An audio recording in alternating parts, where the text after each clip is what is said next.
નમસ્તે વિદ્યાર્થી મિત્રો, હું આકાશ ચૌહાણ તમારા ધોરણ 11ના અર્થશાસ્ત્ર વિષયના એક નવા મુદ્દા સાથે તમારી સામે અત્યારે હાજર છું.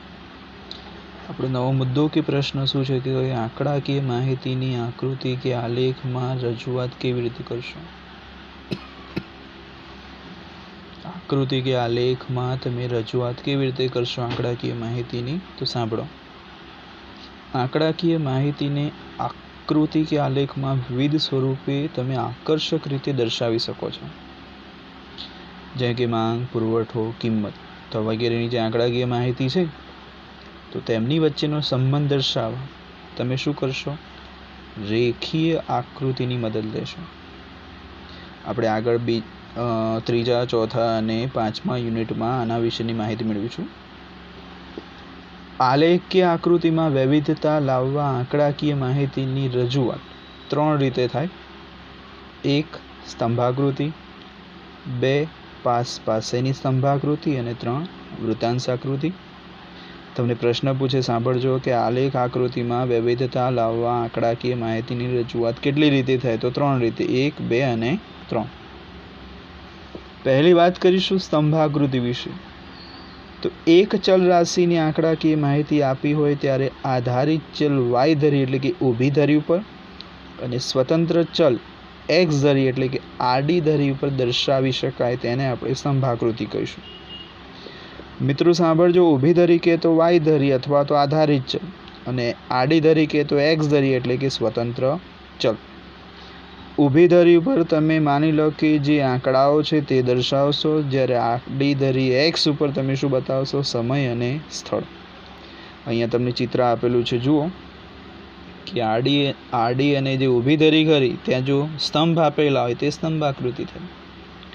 તેનાથી વિપરીત પાસેની સ્તંભાકૃતિ તો જ્યારે સ્વતંત્ર ચલ 1 હોય અને આધારિત ચલ 2 કે તેથી વધુ હોય. સ્વતંત્ર ચલ 1 અને આધારિત ચલ શું હોય? 2 કે તેથી વધુ. તો ત્યારે જે પાસે સ્તંભ દોરવા પડે એને કહેવાય પાસેની સ્તંભાકૃતિ. ઉદાહરણ તરીકે અહીંયા જુઓ કે આડી ધરી અને જે ઊભી ધરી ખરી ત્યાં જો પાસે સ્તંભ દોરેલા છે તો એ શું બનશે? પાસેની સ્તંભાકૃતિ. વૃત્તાંશ આકૃતિ, જ્યારે કુલ માહિતી અને તેના પેટા વિભાગોની માહિતી હોય ત્યારે વૃત્તાંશ આકૃતિ દ્વારા માહિતીની રજૂઆત કરવામાં આવે.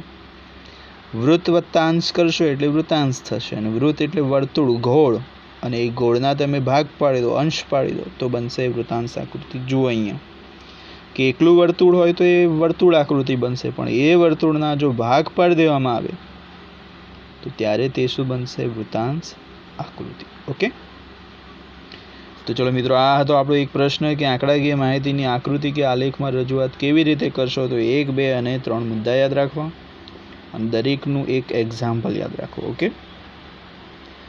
બીજો પ્રશ્ન આજનો આપણો કે માહિતીને આકૃતિ કે આલેખમાં જ્યારે તમે રજૂ કરો છો ત્યારે શું ધ્યાનમાં રાખવું જોઈએ? માહિતીને જેમ તમે આકૃતિ આલેખમાં રજૂ કરો છો ત્યારે શું ધ્યાનમાં રાખવું જોઈએ? તો જુઓ, અહીંયા 3 બાબતો ધ્યાનમાં રાખવી. પહેલી છે ને એ છે વિશ્વસનીય પ્રાપ્તિ સ્થાન. તો આંકડાકીય માહિતીનું પ્રાપ્તિ સ્થાન યાદ રાખજો, વિશ્વસનીય અને સર્વમાન્ય હોય તે ઇચ્છનીય છે. કેમ? કારણ કે માહિતીને આધારે આપણે તારણો આપવાના હોય. તમને હાલનું એક લેટેસ્ટ ઉદાહરણ આપી દો કે અત્યારે કોરોનાની મહામારી ચાલી રહી છે. તો આ મહામારીમાં તમે દેખજો ન્યૂઝપેપરની અંદર રોજિંદા આંકડાઓ આપવામાં આવેલા છે. તો આપણને એક પ્રશ્ન થવો જોઈએ કે આ આંકડાઓ ક્યાંથી પ્રાપ્ત થાય છે? તો જ્યાંથી પણ પ્રાપ્ત થતા હોય તે કેવા હોવા જોઈએ? વિશ્વસનીય હોવા જોઈએ. ઓકે, કેમ કે જો વિશ્વસનીય નહીં હોય તો આપણા તારણો અયોગ્ય નીકળશે. બીજું છે સ્વતંત્ર પરતંત્ર ચલ. તો 2 કે વધુ ચલ વિશેની માહિતી આપી હોય ત્યારે તેમની વચ્ચેના સંબંધને આકૃતિ કે આલેખમાં દર્શાવવા સ્વતંત્ર પરતંત્ર ચલ નક્કી કરવા પ્રાથમિક જરૂરિયાત છે. યાદ રાખજો, જો કાર્ય સ્વરૂપ કે પરિણામ સ્વરૂપ બતાવવાનું હોય તો y ધરી પરતંત્ર ચલ ઉપર આવે, પણ જો કારણ સ્વરૂપ ચલ બતાવવાનું હોય તો સ્વતંત્ર ચલ x ધરી પર આવશે.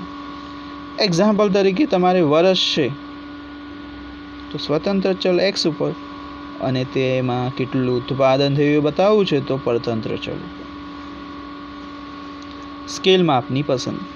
મતલબ કે તમે જે સ્તંભ દોરો છો, તમે જે આકૃતિ દોરો છો એ યોગ્ય આકારની કદની હોવી જોઈએ.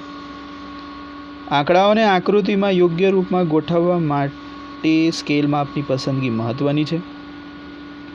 નક્કી કરેલ સ્કેલ માપ આકૃતિની રજૂઆતમાં સમગ્ર રીતે જળવાવું જોઈએ. જેમ કે માન લો કે તમે 1 સેમી બરાબર 10 વર્ષ નક્કી કરો છો, તો પછી 10 વર્ષના વધારા માટે તમારે શું કરવું પડશે? 1 સેમી આગળ વધવું પડશે. અને 5 વર્ષના વધારા માટે તમારે શું કરવું પડશે? અડધો સેમી જવું પડશે. ઓકે. હા, મોટી આંકડાકીય માહિતી આપી હોય તો જે તે ધરી પર પાછી કોઈક નિશાની આપણે દર્શાવવી પડશે, ધ્યાન રાખજો. ઓકે, પછી જ તમારે શું કરવું? સ્કેલ માપ શરૂ કરવું. તો મિત્રો, આપણો આજનો છેલ્લો પ્રશ્ન હતો કે આકૃતિ આલેખમાં રજૂ કરતી વખતે ધ્યાનમાં રાખવાના મુદ્દા. તો 3 મુદ્દા યાદ રાખવાના. પહેલો કે તમે જે આકૃતિ આલેખ દોરો છો એની માહિતી કેવી હોવી જોઈએ? વિશ્વસનીય સ્ત્રોતમાંથી મળવી જોઈએ. સ્વતંત્ર ચલ હોય તો x, પરતંત્ર ચલ હોય તો y ધરી પર. અને છેલ્લે શું હોવું જોઈએ? ચોક્કસ કદનો આકૃતિ કે આલેખ, એટલે કે સ્કેલ માપ. ઓકે, તો ચલો મિત્રો, આ હતી આજના પ્રશ્નોની માહિતી. મળીએ ફરીથી.